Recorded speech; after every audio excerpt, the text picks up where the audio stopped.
Hello student, my name is Amrish वानी। आपका स्वागत है मेरे प्यारे से चैनल फिजिक्स एकेडमी पे। लास्ट लेक्चर में हम लोग कंप्लीट कर चुके थे इलेक्ट्रिक फ्लक्स, और इलेक्ट्रिक फ्लक्स हम लोग निकाल चुके थे किसके लिए? 2D प्लेन के लिए, यानी कि ओपन सरफेस के लिए हम लोग पढ़ चुके थे।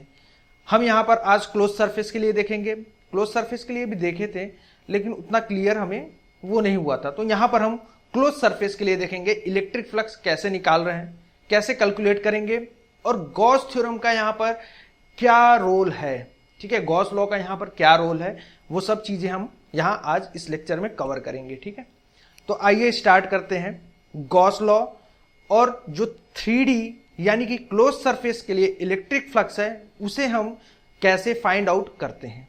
ठीक है, तो आइए स्टार्ट करते हैं। गॉस लॉ को स्टार्ट करने से पहले हम यहां पर जो प्रीवियस लेक्चर है उसमें जो हम लोग लास्ट टॉपिक पढ़े थे कि हमारे पास एक क्लोज सरफेस है और उसके सेंटर में एक चार्ज रखा हुआ है, तो उसके थ्रू हम एक जनरल इक्वेशन निकाले थे।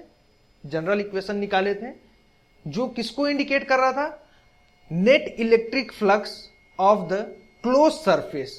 ठीक है, उस क्लोज सरफेस के लिए जो नेट इलेक्ट्रिक फ्लक्स होगा वो हम लोग कैलकुलेट किए थे। उसको हम लोग एक बार थोड़ा सा और देखते हैं यहां पर, और उसके थ्रू हम गॉस लॉ को क्या करेंगे?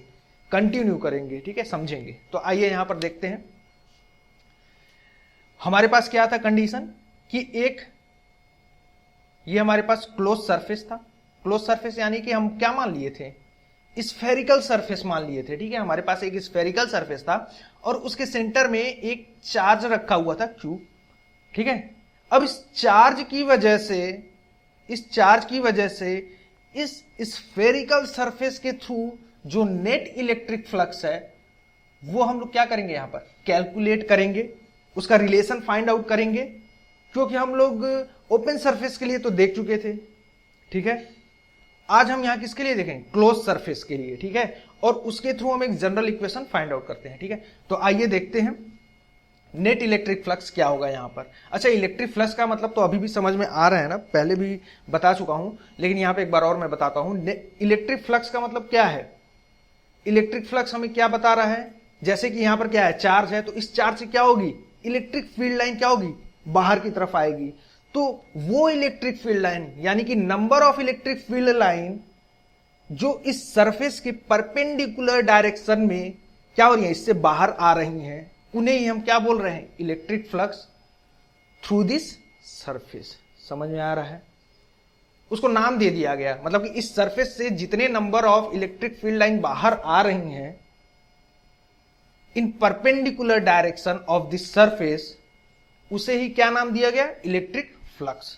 ठीक है, इतनी चीजें क्लियर हैं। तो उसी को हम लोग क्या करेंगे? यहां पर कैलकुलेट करेंगे, उसी को हम लोग रिलेशन फाइंड आउट करेंगे। ठीक है, तो यहां पर क्या है? पॉजिटिव चार्ज है सेंटर में। ठीक है, हम मान लेते हैं ये हमारे पास क्या है? एक स्फीयर है। ये हमारे पास क्या है? एक स्फीयर है और इसके सेंटर में एक positive charge plus Q charge रखा हुआ है। इसकी वजह से नेट इलेक्ट्रिक फ्लक्स कितना होगा इस स्फेरिकल सरफेस के थ्रू, वो हम लोग कैलकुलेट करते हैं। अच्छा, हम लोग क्या करते हैं यहां पर कि इस स्फेरिकल सरफेस पे एक छोटा सा सरफेस DA हम लोग क्या करते हैं? मान लेते हैं ये DA सरफेस है। ठीक है, सरफेस एरिया DA हम लोग लिए हुए हैं। ठीक है, इसके सरफेस पे, और मान लेते हैं इस DA सरफेस पे जो इलेक्ट्रिक फ्लक्स है, मतलब इसके थ्रू जो इलेक्ट्रिक फील्ड लाइन जो निकल रही है, जिसे हम लोग इलेक्ट्रिक फ्लक्स बोल रहे हैं, वो कितना है? d phi. ठीक है, छोटा सा इलेक्ट्रिक फ्लक्स होगा d फाई। तो वैसे ही अगर हम इसके पूरे सरफेस एरिया पे छोटा छोटा सरफेस एरिया हम लोग ले लें, DA, और इससे जो इलेक्ट्रिक फ्लक्स निकल रहा है वो क्या निकल रहा है? d phi. तो इस सरफेस के थ्रू जो नेट इलेक्ट्रिक फ्लक्स है वो हम लोग क्या ऐसे लिख सकते हैं? d phi plus and so on. और इसी को हम दूसरी तरह कैसे लिखते हैं? Integration of d phi. ये भी किसको डिनोट कर रहा है? Net electric flux through this surface. समझ में आया? अच्छा, ये क्या है हमारा? क्लोज्ड सरफेस है, इसलिए हम लोग यहां पर क्लोज्ड इंटीग्रल का यूज करेंगे, ठीक है। क्लोज्ड कंटूर के जो साइन है उसका यूज करेंगे, ठीक है। तो इसको किससे यूज करते हैं, इंटीग्रेशन, और यहां पर बीच में हम लोग एक सर्कल बना देते हैं, ठीक है। तो इस साइन से हम इसको क्या करते हैं, रिप्रेजेंट करते हैं, किसके लिए, क्लोज सरफेस के लिए, जो इंटीग्रल हम लोग फाइंड आउट कर रहे हैं, ठीक है।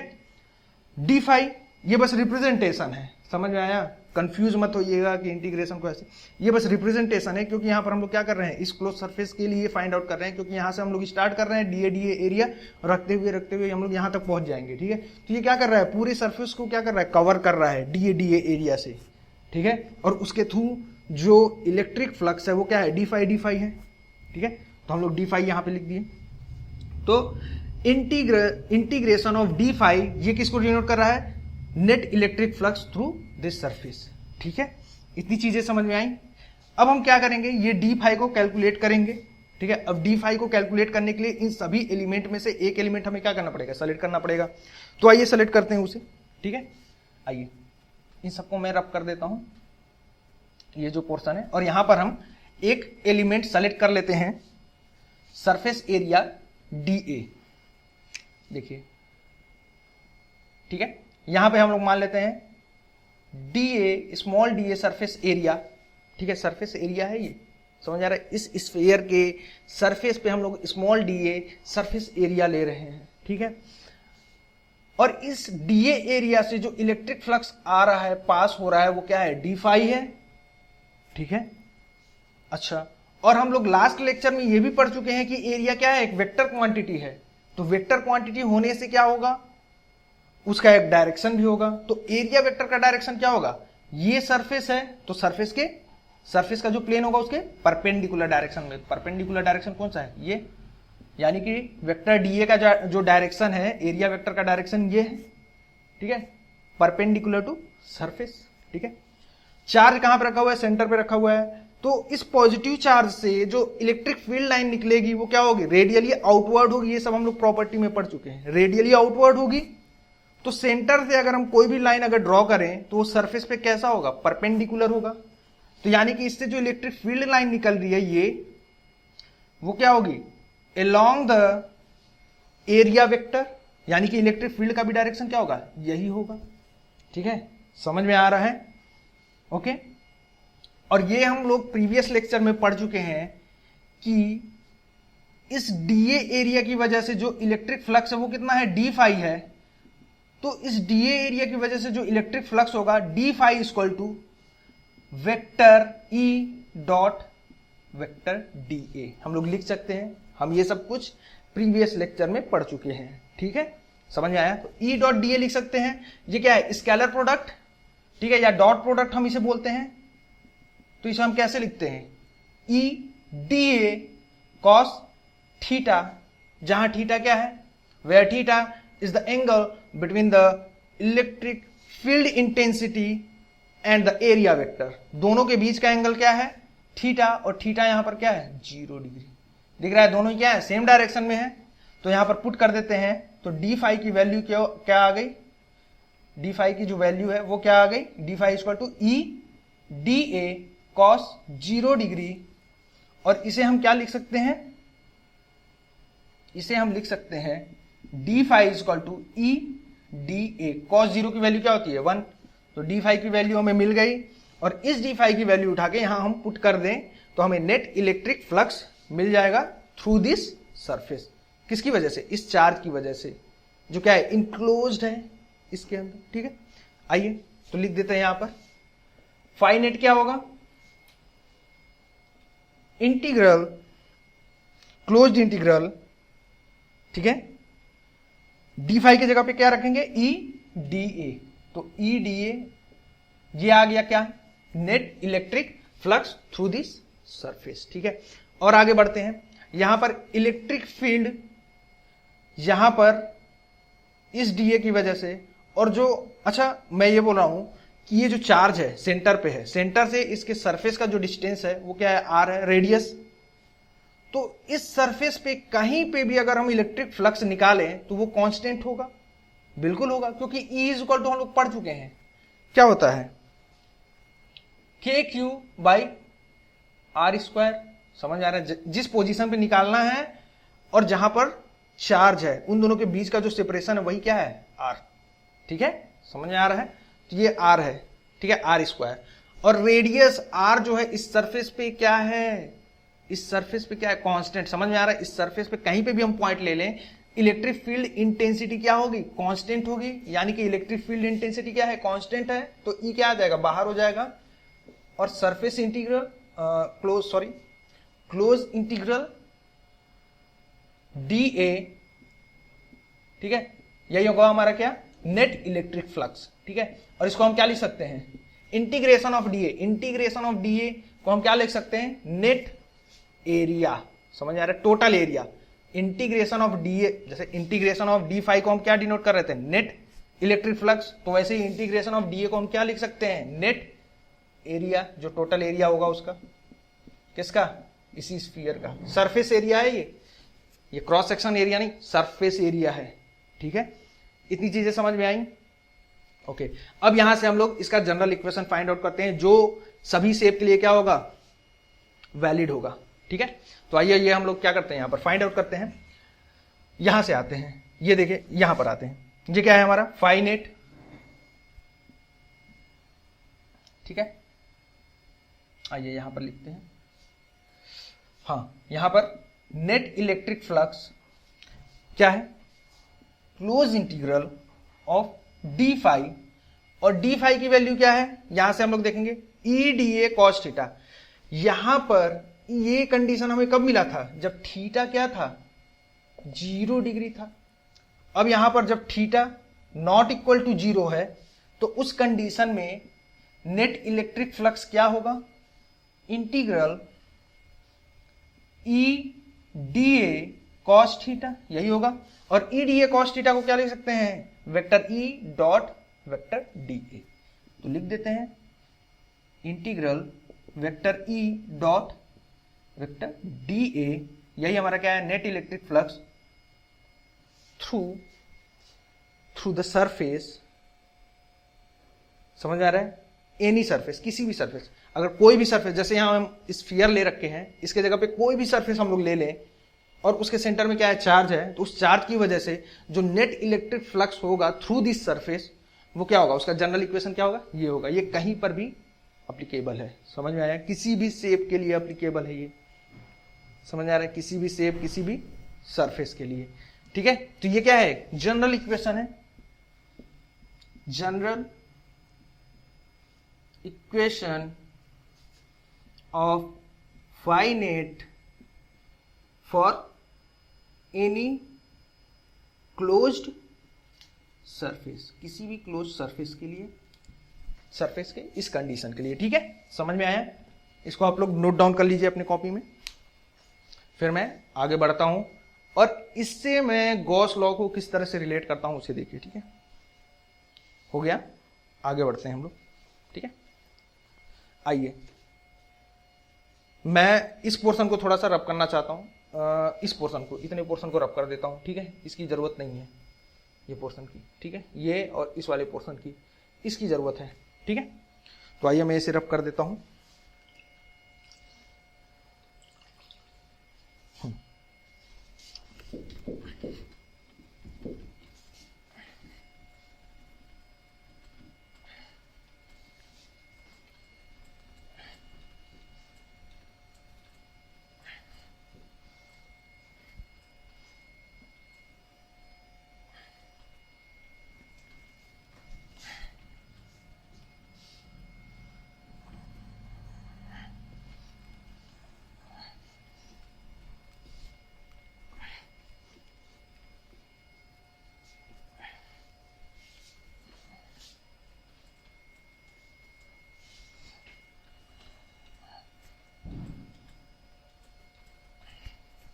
ठीक है, अब आइए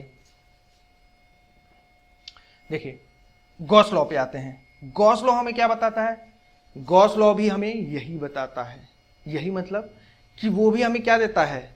वो हमें बताता है कि अगर हमारे पास कोई इनक्लोज्ड सरफेस है, ठीक, एक हमारे पास क्या है? क्लोज्ड सरफेस है और उसके अंदर नेट चार्ज है, कोई चार्ज रखा हुआ है, तो उस चार्ज की वजह से जो नेट इलेक्ट्रिक फ्लक्स होगा, समझ में आ रहा है, हमारे पास एक क्लोज्ड सरफेस है और उसके अंदर एक चार्ज है, एक चार्ज क्या कुछ चार्ज रखे हुए, नेट चार्ज जो है, उसकी वजह से net electric flux through this surface, net electric flux through this surface 1/ε times of net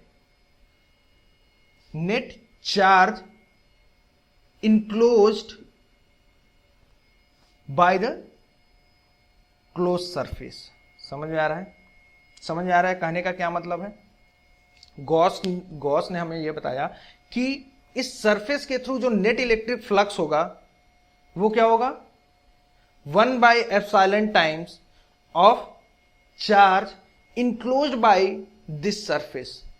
समझ में आ रहा है, समझ में आया। यह हमें किसने बताया, गॉस ने बताया। इसको हम कैसे लिख सकते हैं, क्यू नेट इनक्लोज्ड, स्टेटमेंट लिखते हैं गॉस लॉ की, ठीक है,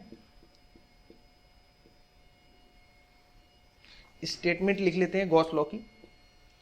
देखिए ये हमें गॉस ने बताया और हम लोग पहले भी इस क्लोज सरफेस की वजह से जो नेट इलेक्ट्रिक फ्लक्स है वो हम लोग फाइंड आउट कर चुके हैं। क्या निकाल चुके हैं, close integral vector E dot vector D ए, ये जनरल इक्वेशन निकाल चुके हैं हम लोग। ये किसी भी शेप के लिए क्या होगा, वैलिड होगा, ठीक है। और वहीं हमें गॉस ने ये भी बता दिया कि हम तो ऐसे निकाल तो सकते हैं लेकिन हमें हर जगह क्या करना पड़ेगा, इंटीग्रेशन करना पड़ेगा। तो उस चीज से हमें बचने के लिए उन्होंने ये डायरेक्ट एक एक्सपेरिमेंटल हमें क्या दे दिया, इक्वेशन दे दिया। उन्होंने ये बता दिया कि जो नेट इलेक्ट्रिक फ्लक्स है, आइए पहले हम लोग स्टेटमेंट लिख लेते हैं, उसी के थ्रू समझ लेते हैं, ठीक है। Gauss law, it stated that net electric flux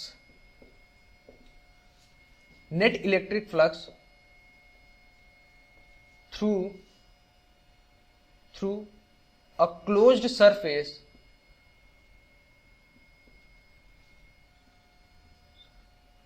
due to a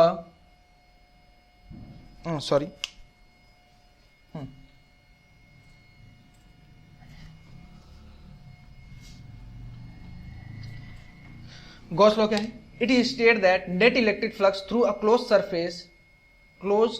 surface is 1/ε times of net charge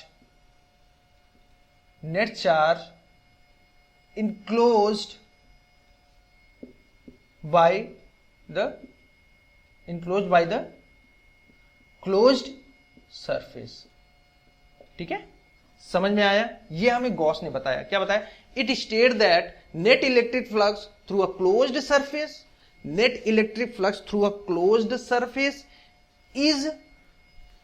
is 1/ε times of net charge enclosed by this surface.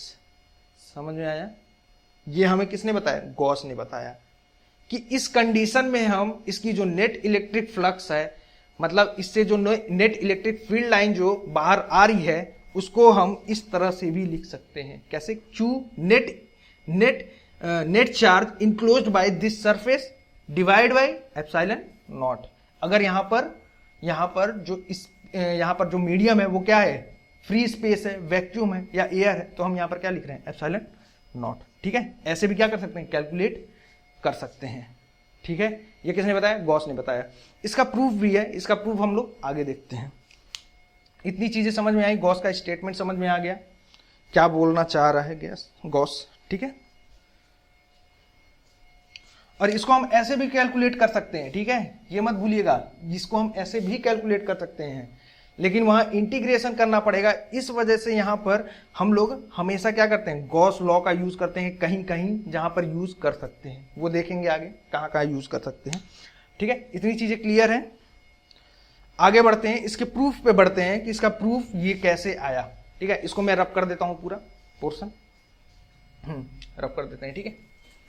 इसको नोट कर लीजिए, वीडियो पॉज करके आप नोट कर लीजिए। आइए,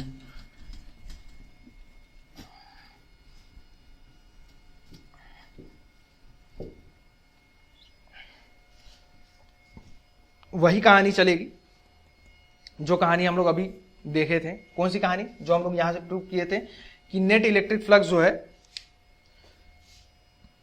नेट इलेक्ट्रिक फ्लक्स जो है वो क्या होती है? Cyclic close integral vector E dot vector D ए, ये हम लोग प्रूफ कर चुके थे। ये होता है, ठीक है, अगर हमारे पास कोई स्फेरिकल सरफेस है और इसके सेंटर में क्या रखा हुआ है? एक चार्ज रखा हुआ है, तो उस चार्ज की वजह से जो नेट इलेक्ट्रिक फ्लक्स जो पास हो रही है इस सरफेस से, वो कितनी होगी?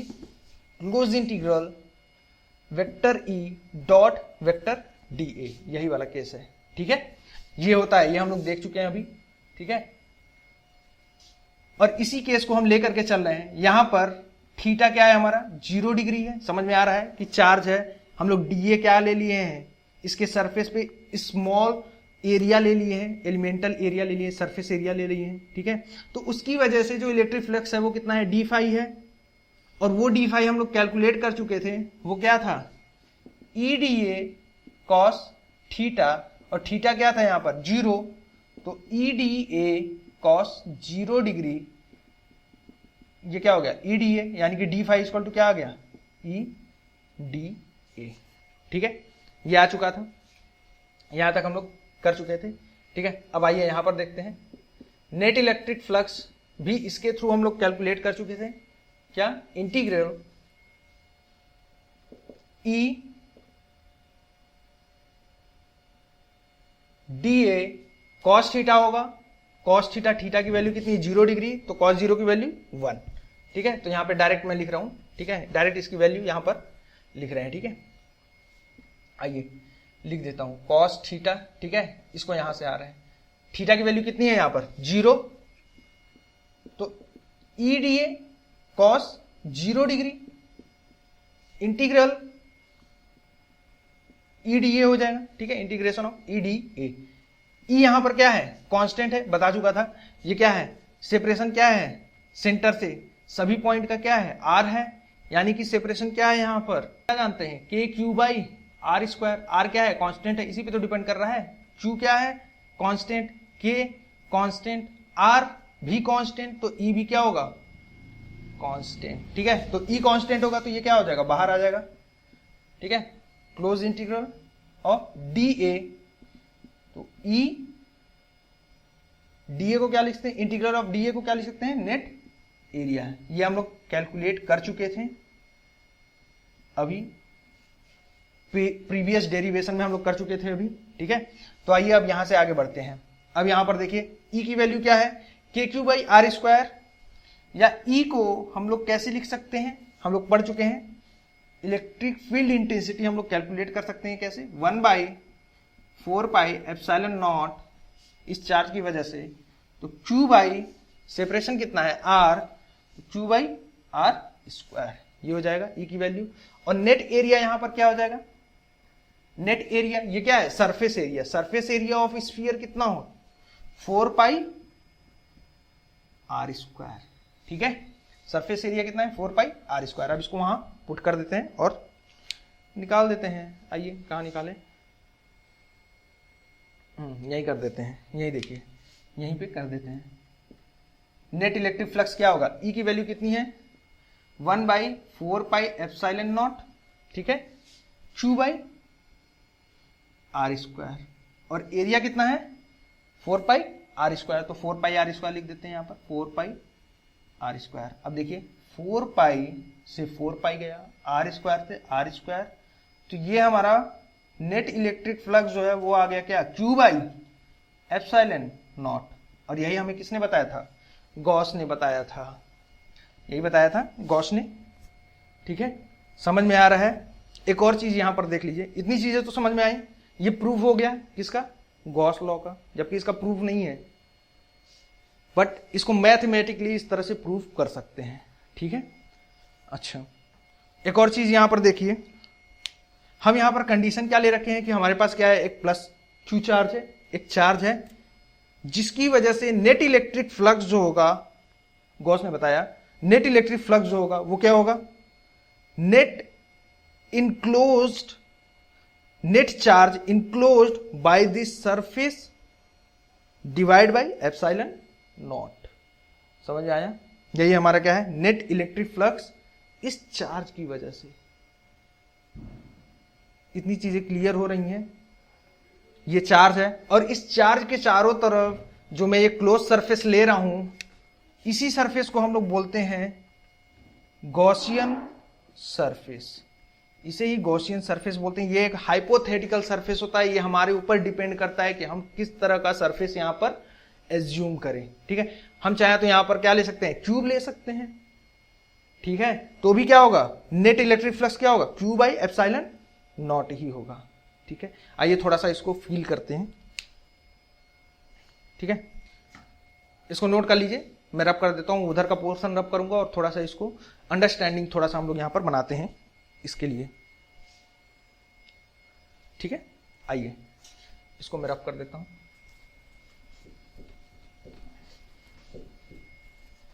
थोड़ा सा बेसिक से चलेंगे, अच्छे से चीजें क्लियर होती जाएंगी।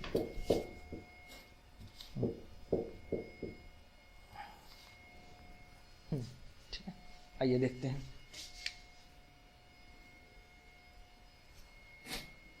ठीक है, आइए यहां पर देखिए कि जो नेट इलेक्ट्रिक फ्लक्स है वो क्या है, net charge enclose by this surface. और मैं ये बता रहा था कि अगर इसके जगह पर हम लोग क्यूब भी ले लें तो भी जो नेट इलेक्ट्रिक फ्लक्स होगा गॉस लॉ के अकॉर्डिंग वो क्या होगा, क्यू बाय एप्सिलॉन नॉट होगा। कैसे, आइए देखते हैं।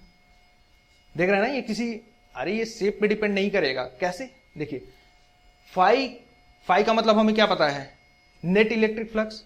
फ्लक्स का मतलब हमें क्या पता है, number of electric field line passing normally to the surface। ठीक है, समझ आया, number of electric field line passing normally to the surface. ठीक है, वही हमारा क्या है, इलेक्ट्रिक फ्लक्स है। यानी कि अगर ये चार्ज यहां पर रखा हुआ है, ठीक है, और इसके चारों तरफ हम लोग क्या कर रहे हैं, एक स्फेरिकल सरफेस क्या कर रहे हैं, एज्यूम कर रहे हैं, जिसे हम लोग क्या बोल रहे हैं, गॉसियन सरफेस। तो अगर हम इस चार्ज से 4 लाइन निकाल रहे हैं, 1 2 3 एंड 4, समझ में आया? तो इस कंडीशन में यहां पर इसका जो नेट इलेक्ट्रिक फ्लक्स होगा according to Gauss law Q by epsilon naught होगा। ठीक है, अच्छा अब मैं क्या करता हूं, ये जो गॉसियन सरफेस लिया हूं स्फेरिकल, उसको मैं क्यूब में कन्वर्ट कर देता हूं। ये लीजिए, मैं ले लेता हूं, ये एक क्या हो गया, क्यूब हो गया। चलिए ऐसे मानते हैं,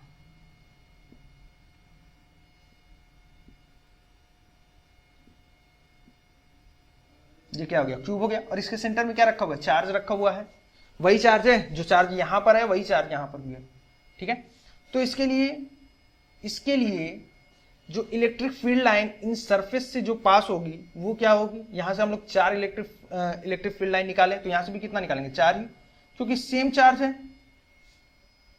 समझ आ रहा है, सेम चार्ज है, तो जितना इलेक्ट्रिक फील्ड लाइन यहां से क्या होगी, पास होगी इस सरफेस से, उतना ही इलेक्ट्रिक फील्ड लाइन इस सरफेस से भी पास होगी। तो हो गया, फाई की वैल्यू क्या हो गई, दोनों में सेम हो गई। ये देखिए फाई क्या बता रहा है, number of electric field lines passing normally to the surface. ठीक है, समझ आ रहा है, जितने number of electric field line इस सरफेस से पास हो रहे हैं वही क्या है, इलेक्ट्रिक फ्लक्स है। तो इस सरफेस से भी कितने number of electric field line pass हो रहे हैं, 4, और इस सरफेस से भी कितने पास हो रहे हैं, 4 हो रहे हैं। समझ में आ रहा है, तो दोनों ही कंडीशन में फाई क्या होगी, सेम होगी। समझ में आया कि नहीं, ये थोड़ा सा अंडरस्टैंडिंग है यहाँ पर। ठीक है, समझ में आया, कोई भी सरफेस ले जाए, टेढ़ा मेढ़ा कुछ भी सरफेस ले लो तो 4 ही निकलेगा ना। यहाँ से 4 इलेक्ट्रिक फील्ड लाइन निकल रहा है तो यहाँ से भी 4 ही निकलेगा, क्योंकि चार्ज क्या है, सेम है। तो इसलिए इस कंडीशन के लिए भी जो नेट इलेक्ट्रिक फ्लक्स होगा वो क्या होगा, क्यू बाई एप्सिलॉन नॉट। इतनी चीजें क्लियर हैं, ठीक है। तो यहां से एक कंसेप्ट हमारा क्लियर, मतलब हम यहां पर क्या कर रहे हैं, हम यहां पर डिफाइन कर रहे हैं कि इस चार्ज की वजह से, अगर हमारे पास ये एक चार्ज है, तो इस चार्ज की वजह से जो इसकी चारों तरफ का जो सरफेस है, उससे जो नेट इलेक्ट्रिक फ्लक्स जो पास हो रही है वो क्या होगी, Q बाई एप्सिलॉन नॉट। अब इस सरफेस का शेप अगर हम चेंज कर दें तो भी जो नेट इलेक्ट्रिक फ्लक्स होगी वो क्या होगी, Q बाई एप्सिलॉन नॉट होगी। ठीक है, यानी कि जो नेट इलेक्ट्रिक फ्लक्स है वो शेप पे डिपेंड नहीं कर रहा है। समझ में आया, शेप पे डिपेंड नहीं करेगा। अच्छा, इसका रेडियस r है, अगर इसका रेडियस हम बढ़ा दें 2r कर दें, मतलब ये इतना हो गया, तो 2r बढ़ाने से क्या नेट इलेक्ट्रिक फ्लक्स चेंज हो जाएगा, नहीं होगा। 4 इससे निकल रहा था, मतलब इस चार्ज की वजह से 4 इलेक्ट्रिक फील्ड लाइन पास हो रही है इस सरफेस से, तो इससे भी कितनी ही पास होगी, उतनी ही पास होगी, 4 ही तो पास होगी। तो शेप और साइज दोनों पे डिपेंड नहीं कर रहा है। ठीक है, ये चीज क्लियर हुआ। अब आइए यहां पर आते हैं, नोट कर लीजिए जो भी नोट करना है आपको, यहां से वीडियो पॉज करके नोट कर लीजिए। आगे बढ़ते हैं और कुछ इंपॉर्टेंट पॉइंट्स के बारे में हम लोग यहां पर देखेंगे, किसके, गॉस लॉ के। ठीक है, इसको रब करता हूं मैं, रब कर दूं, ठीक है, इसको रब कर देते हैं।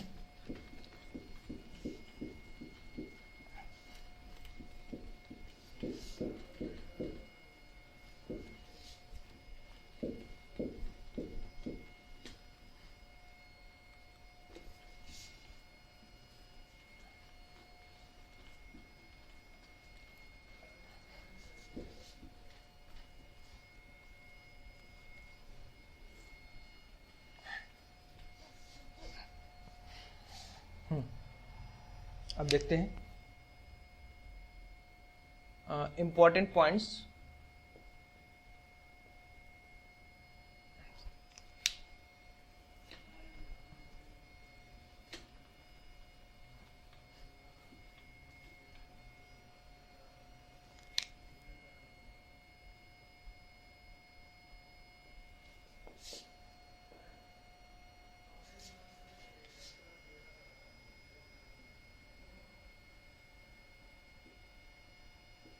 Important points of Gauss law क्या है, फर्स्ट पॉइंट क्या है, फर्स्ट पॉइंट वही है,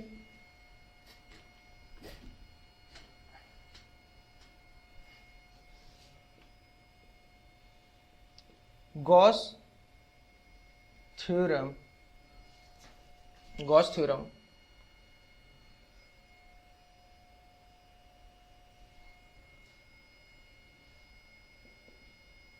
is valid for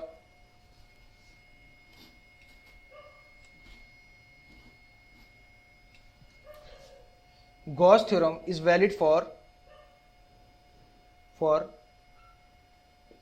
any closed surface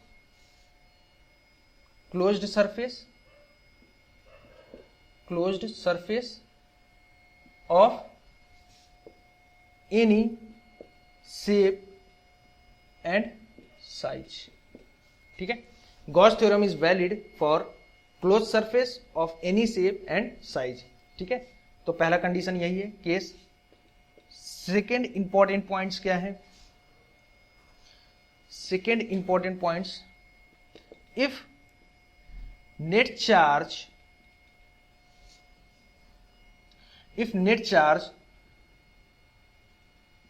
enclosed by a closed surface is zero, then net electric flux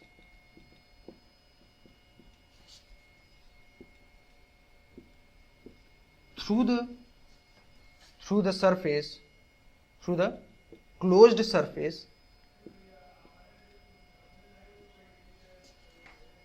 is also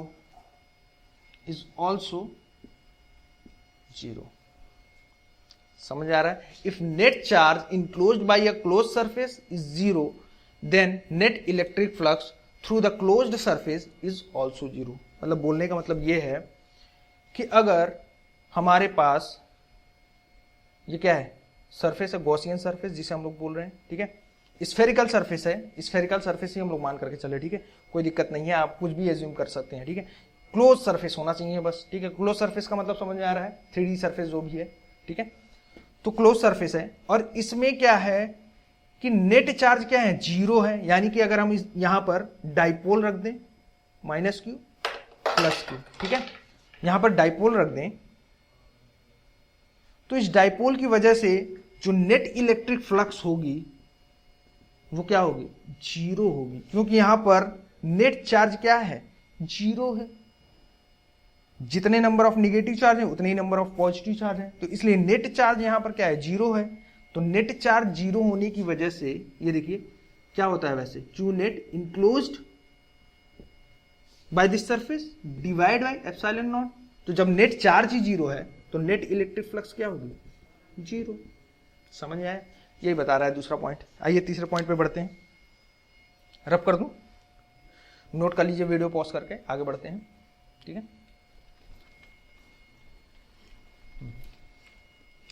third point पे आते हैं हम लोग।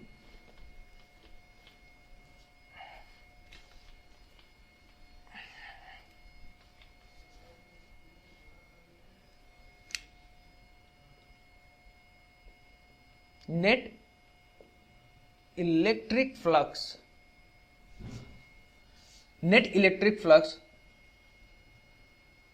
Through a closed surface, through a closed surface due to a charge lying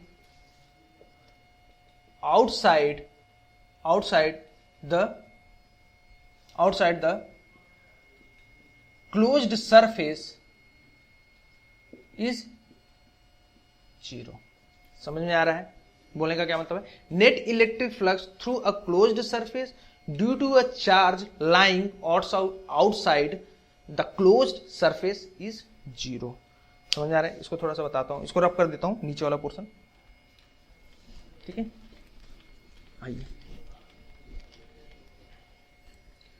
third point क्या बोल रहा है हमें, थर्ड पॉइंट ये बोल रहा है कि अगर हमारे पास ये क्या है, क्लोज्ड सरफेस है और इस क्लोज्ड सरफेस के थ्रू जो नेट इलेक्ट्रिक फ्लक्स है वो जीरो होगा।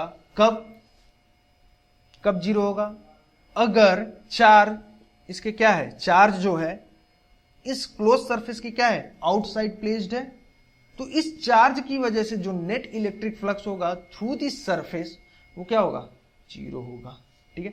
कैसे होगा देखते हैं, ये देखिए ये चार्ज है हमारा, इसके थ्रू जो इलेक्ट्रिक फील्ड लाइन जो होगी वो क्या होगी, आउटवर्ड नॉर्मल। समझ में आ रहा है, रेडियली आउटवर्ड होगी ऐसे, ठीक है। तो मान लेते हैं ये ऐसे जाएगा, ऐसे, ठीक है, सॉरी, ठीक है। मान लेते हैं ये जो है ऐसे जा रहा है, ऐसे ही जाएगी इलेक्ट्रिक फील्ड लाइन, ऐसे ही जाएगी, ठीक है। तो इलेक्ट्रिक फील्ड लाइन जो होगी इस डायरेक्शन में होगी, दिख रहा है, ये होगा। तो हम यहां पर क्या करेंगे, यहां पर दो सरफेस लेंगे, एक यहां पर लेंगे, एक यहां पर लेंगे, डीए एरिया का, यहां भी और यहां भी डीए एरिया का। अब इस डीए एरिया का, एरिया क्योंकि क्या है, एक वेक्टर क्वांटिटी है, तो उसका डायरेक्शन क्या होगा, एरिया वेक्टर का डायरेक्शन क्या होगा, ये क्या है, सरफेस है, सरफेस एरिया, तो इसके परपेंडिकुलर डायरेक्शन में, परपेंडिकुलर डायरेक्शन क्या होगा, ये होगा डीए। यहां पर क्या है, ये सरफेस है और ये क्या है, क्लोज्ड सरफेस है। तो क्लोज्ड सरफेस के हमेशा जो एरिया वेक्टर होता है क्लोज्ड सरफेस के आउटवर्ड डायरेक्शन में होता है, सरफेस के आउटवर्ड डायरेक्शन में, इनसाइड नहीं होता है, अंदर की तरफ नहीं होगा। एरिया वेक्टर इधर भी होगा, इधर भी होगा, लेकिन यहां पर नहीं होगा क्योंकि ये क्या है, क्लोज्ड सरफेस, तो आउटवर्ड डायरेक्शन, ठीक है, आउटवर्ड नॉर्मल। तो यहां पर क्या होगा, इस सरफेस के लिए डीए ये होगा और इस सरफेस के लिए डीए का डायरेक्शन क्या होगा, ये होगा। तो यहां के लिए जो डी फाई की वैल्यू होगी वो क्या होगी, ई डी ए, यही तो होगी, ई डी ए होगी। थीटा की वैल्यू क्या होगी, E D A cos theta, ठीक है। और यहां पर थीटा क्या होगा, यहां पर थीटा क्या होगा देख लो, ये देखो ये क्या है, ई है और ये डायरेक्शन किसका है, डी ए का, एरिया वेक्टर का, दोनों के बीच का एंगल कितना है 180। तो D phi is equal to E D A cos 180 degree. तो ये क्या हो जाएगा, कॉस 180 की वैल्यू -1, तो ये क्या हो जाएगा माइनस ई डी ए, यही होगा डी फाई की वैल्यू, ठीक है। यहां पर देखते हैं, यहां पर भी क्या होगा, small net electric flux D phi होगा और डी फाई की वैल्यू क्या होगी, E D A cos theta. यहां पे थीटा क्या होगा, ये देखिए डी ए का भी डायरेक्शन क्या है, ये है, और इलेक्ट्रिक फील्ड इंटेंसिटी का भी डायरेक्शन क्या है, वही उसी के अलोंग है, ठीक है। तो यहां पर थीटा की वैल्यू क्या है 0 डिग्री। तो डी फाई इक्वल टू क्या हो जाएगा, ई डी ए कॉस 0 तो ये कितना हो जाएगा, कॉस 0 की वैल्यू 1, तो ई डी ए, ये क्या हो जाएगा डी फाई। समझ में आ रहा है। इस सरफेस के लिए इलेक्ट्रिक फ्लक्स की जो वैल्यू है वो कितनी है, ई डी ए है। इस सरफेस के लिए, स्मॉल सरफेस डी ए के लिए इलेक्ट्रिक फ्लक्स की वैल्यू क्या है, माइनस ई डी ए है। तो नेट इलेक्ट्रिक फ्लक्स इन दोनों सरफेस के लिए क्या होगा, वो क्या होगा डी फाई, ये वाला प्लस इसको 1 ले लो, इसको 2 ले लो, ठीक है। तो D phi 1 plus D phi 2 put कर दो, कितना होगा, डी फाई 1 कितना है माइनस ई डी ए, तो माइनस ई डी ए और ये प्लस ई डी ए, क्या हो जाएगा 0। ये देखो दिखा दिया, यानी कि यहां से जितनी भी लाइनें निकल रही हैं उन सबके साथ यही कंडीशन होगा, उन सभी के साथ यही कंडीशन होगा, और नेट इलेक्ट्रिक फ्लक्स क्या हो जाएगा 0 हो जाएगा। समझ में आ रहा है। यहां से भी दूसरी लाइन ऐसे जाएगी, ठीक है। तो यहां पर भी हम लोग एरिया लेंगे, ये होगा डी ए, इसके लिए होगा ये डी ए, इलेक्ट्रिक फ्लक्स का डायरेक्शन ये, इलेक्ट्रिक फ्लक्स का डायरेक्शन ये, इन दोनों के बीच में 0 डिग्री, इन दोनों के बीच में 180 डिग्री। तो फिर नेट इलेक्ट्रिक फ्लक्स क्या हो जाएगा 0 हो जाएगा। तो वैसे ही सभी लाइनों के लिए होगा। समझ में आ रहा है। तो इसीलिए ये बोल रहा है क्या, net electric flux through a closed surface due to a charge lying outside the closed surface is 0। समझ में आ रहा है। मतलब ये हमारे पास ये क्लोज सरफेस है, तो इसके थ्रू जो नेट इलेक्ट्रिक फ्लक्स होगा वो 0 होगा अगर चार्ज क्या है आउटसाइड द क्लोज सरफेस है। समझ में आ रहा है। क्लोज सरफेस के अगर बाहर रखा हुआ है चार्ज, तो इस चार्ज की वजह से इस सरफेस पे जो नेट इलेक्ट्रिक फ्लक्स होगा वो क्या होगा 0। ठीक है, समझ में आया किस तरह से 0 होगा। ठीक है, अब आइए इसके 4th पॉइंट पे बढ़ते हैं। रब कर दूं इसे मैं। ठीक है, समझ में तो आया क्या क्या बोल रहा है ये। ठीक है, ठीक है।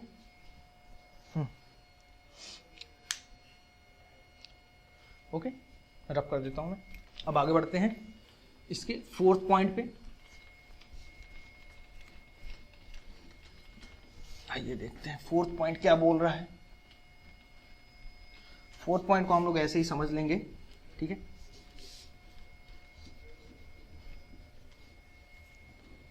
आइए 4th पॉइंट क्या बोल रहा है। 4th पॉइंट हमें ये बोल रहा है कि हम लोग देख चुके हैं कि गॉस लॉ के अकॉर्डिंग जो नेट इलेक्ट्रिक फ्लक्स होता है वो क्या होता है, Q net charge enclosed by the close surface divide by epsilon not. और यही किसके बराबर होता है, integral of vector E dot vector dA, इसी के बराबर होता है।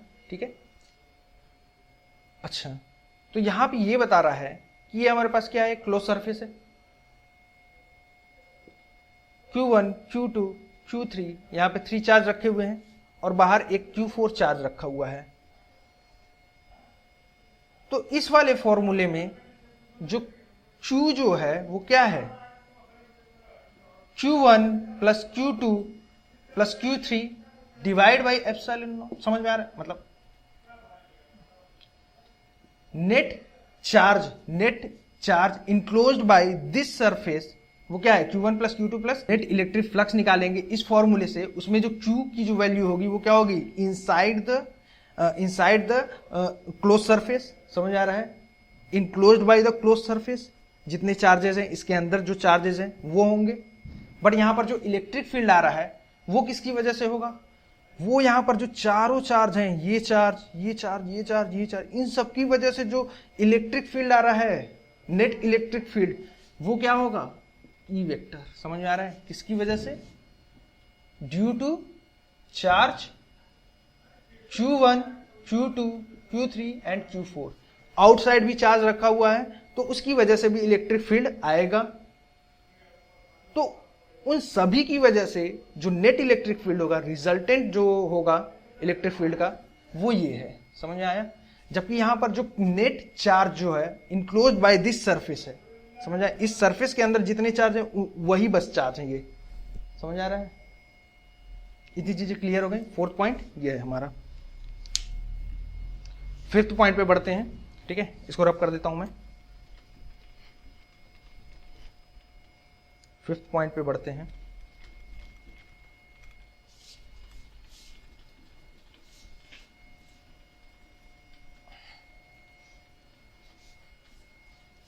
फिफ्थ पॉइंट हमें क्या बोल रहा है, फिफ्थ पॉइंट बोल रहा है इफ मीडियम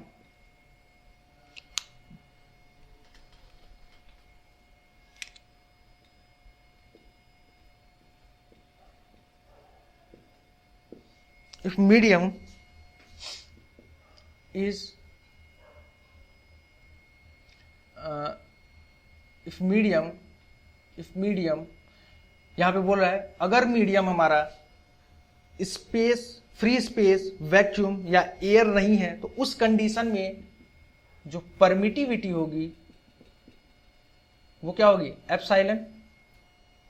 और इस मीडियम के लिए जो डाइलेक्ट्रिक कांस्टेंट है, डाइलेक्ट्रिक कांस्टेंट है, वो क्या होगा, के होगा। तो इस कंडीशन में जो हमारा नेट इलेक्ट्रिक फ्लक्स के लिए जो एक्सप्रेशन होगा वो क्या होगा, वो हम क्या लिख सकते हैं, net electric flux is equal to Q by epsilon, ठीक है, या Q divide by K epsilon naught, ये होगा। ये हमारा क्या हो गया, फोर्थ पॉइंट कंप्लीट। समझ में आया, इतनी चीजें नोट कर लीजिए, अपने कॉपी में नोट डाउन कर लीजिए इसे, फिर हम लोग आगे बढ़ते हैं। एक दो क्वेश्चन देखते हैं, उसके बाद से नेक्स्ट लेक्चर में देखेंगे, ठीक है। रब कर दूं, ठीक है, रब कर देते हैं।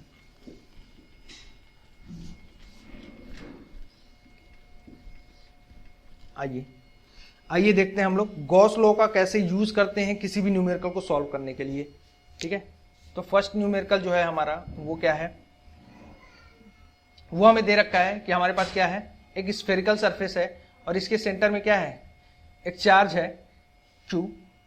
तो इसकी वजह से जो नेट इलेक्ट्रिक फ्लक्स होगा वो हमें पता है, वो क्या होगा, Q बाई एप्सिलॉन नॉट, ये होगा। अब मैं यहां पर क्या कर रहा हूं कि यहां पर सेमी स्फीयर क्या कर रहे हैं, ड्रॉ कर रहे हैं, ठीक है। और इसके सेंटर में यहां पर ऊपर, समझ में आ रहा है, इसको कट कर दिया हमने सेमी स्फीयर, और इसके सेंटर में जो चार्ज जहां पर है वहीं पर हम इस चार्ज को रखते हैं। तो इसकी वजह से जो नेट इलेक्ट्रिक फ्लक्स होगा वो कितना होगा, ठीक है, बताइए। आइए बताते हैं। हम लोग क्या करेंगे, पहले यहां पर एक गॉसियन सरफेस ड्रॉ करेंगे, ठीक है। इस सेमी स्फीयर को क्या करेंगे, कंप्लीट करेंगे, क्योंकि हम बता चुके हैं कि इस चार्ज के चारों तरफ जो हम लोग सरफेस ले रहे हैं वो क्या है, गॉसियन सरफेस है। हाइपोथेटिकल सरफेस जो हम एज्यूम कर रहे हैं, तो हम एज्यूम कर सकते हैं, तो हम इस तरह से एज्यूम करेंगे कि ये जो चार्ज हो जाए वो क्या हो, इस सरफेस का सेंटर बन जाए। समझ आ रहा है, सेंटर बन जाएगा तो हम इजीली क्या करेंगे, ये फॉर्मूला लगा के निकाल सकते हैं, ठीक है। तो आइए बना देते हैं, इसको कंप्लीट कर देते हैं। नेट स्फीयर, तो ये टोटल स्फीयर हो गया, समझ में आ रहा है, ये कंप्लीट एक स्फीयर हो गया। इस कंप्लीट स्फीयर की वजह से जो नेट इलेक्ट्रिक फ्लक्स है वो कितना है, Q बाई एप्सिलॉन नॉट, ठीक है।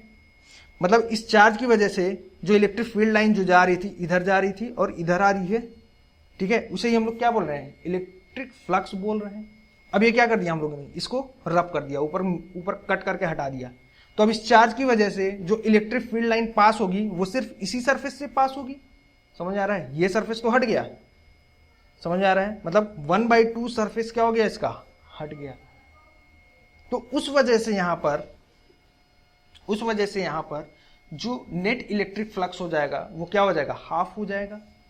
समझ में आया। जब ये कंप्लीट स्फीयर था तो उससे जो नेट इलेक्ट्रिक फ्लक्स आ रहा था वो क्या आ रहा था, Q/ε0 कंप्लीट, इतना इलेक्ट्रिक फील्ड लाइन क्या हो रहा था, पास हो रहा था। लेकिन जब इसको हमने आधा कर दिया, हाफ कर दिया, तो जितने इलेक्ट्रिक फील्ड लाइन पास हो रहे थे उससे आधा होंगे। तो कितने हो रहे थे, इतने हो रहे थे, तो उसका हाफ यानी कि Q/ε0 डिवाइड बाई 2। तो ये क्या हो जाएगा, Q/2ε0। ये हमारा आ गया नेट इलेक्ट्रिक फ्लक्स। ठीक है, इसलिए यहां पर देखिए गॉस लॉ का हम लोग इजिली यूज कर पाए। ठीक है, अब अगर हम इसको इंटीग्रेशन मेथड से करते तो ये कितना लंबा हो जाता, समझ में आ रहा है। तो इसलिए गॉस लॉ का यहां पर हम लोग यूज कर रहे हैं, इसी तरह से यूज करेंगे। ज्यादातर क्वेश्चन जो है गॉस लॉ से बन जाते हैं। ठीक है, इतनी चीजें क्लियर हैं। ठीक है, एक और क्वेश्चन हम लोग लेते हैं, वो काफी अच्छा क्वेश्चन है। रब कर दूं मैं इसे, ठीक है, इसे रब कर देते हैं और आगे बढ़ते हैं। ये समझ में तो आया ना। इलेक्ट्रिक फ्लक्स जो है, नेट इलेक्ट्रिक फ्लक्स किसको डिनोट कर रहा है, number of electric field line को जो इस सरफेस से पास हो रही है परपेंडिकुलर डायरेक्शन में। तो जब इस सरफेस को ये आधा कर देंगे तो जो नेट इलेक्ट्रिक फील्ड लाइन जो पास हो रही थी वो भी तो आधा ही पास होगी, आधे सरफेस से। तो ये फुल सरफेस से इतना पास हो रही थी, तो हाफ सरफेस से कितना होगी, Q∞/2 हो जाएगा, तो डिवाइड बाई 2। समझ में आ रहा है, समझ में आ रहा है। इसको इसके लिए ये 5 Q∞/2 हो जाएगा। ये देखो Q∞/2 5 तो ये क्या होगा, 5 इसको मान लो। ठीक है, तो ये जो निकला है 5 ठीक है, समझ में आ रहा है, समझ में आया कि नहीं, कि मैं फिर से बताऊं। ठीक है, समझ में आ गया होगा, मुझे पता है। ठीक है, ओके, अब आइए हम लोग देखते हैं नेक्स्ट क्वेश्चन। बहुत ही अच्छा क्वेश्चन है, 1-2 क्वेश्चन देखेंगे, बहुत ज्यादा क्वेश्चन नहीं देखेंगे। ठीक है, फिर उसका से नेक्स्ट लेक्चर पे हम लोग प्रोसीड करेंगे। एप्लीकेशन ऑफ गॉस लॉ देखेंगे, फिर इसके बाद वो हमारा लास्ट टॉपिक होगा और उसके बाद ये चैप्टर फिनिश हो जाएगा। ठीक है, ओके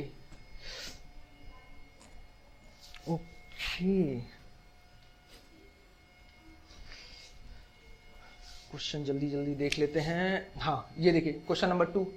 सेकंड क्वेश्चन क्या देखते हैं, सेकंड क्वेश्चन हमारा ये हाँ, मान लेते हैं हम क्या कर देखते हैं, एक ट्यूब लेते हैं। ये हमारे पास क्या है, एक ट्यूब है, ये एक ट्यूब है। ठीक है, और इसके सेंटर में जो चार्ज है वो क्या है, +Q चार्ज है।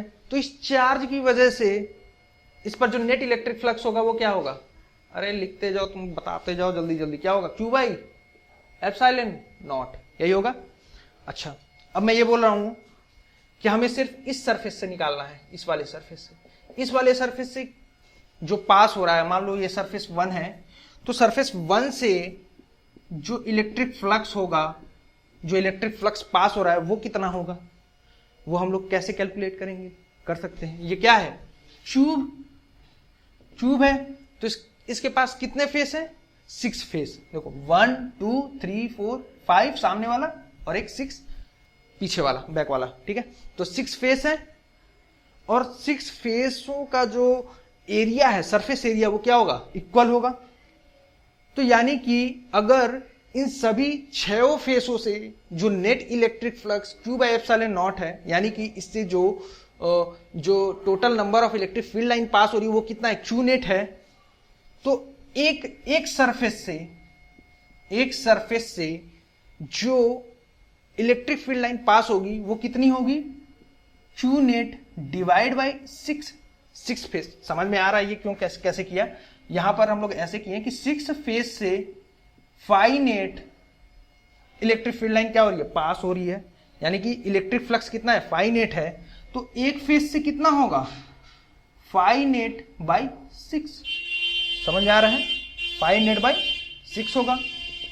और नेट इलेक्ट्रिक फ्लक्स हम लोग कैलकुलेट कर चुके हैं इस क्यूब के सरफेस से, वो कितना है Q बाई एप्सिलॉन नॉट। तो Q बाई 6 एप्सिलॉन नॉट, ये हो जाएगा 5.1 की वैल्यू। समझ में आया? ये इतना समझ में आया? यही है आंसर। तो ऐसे ही हमारे चैनल पे बने रहिए। Stay healthy, stay safe.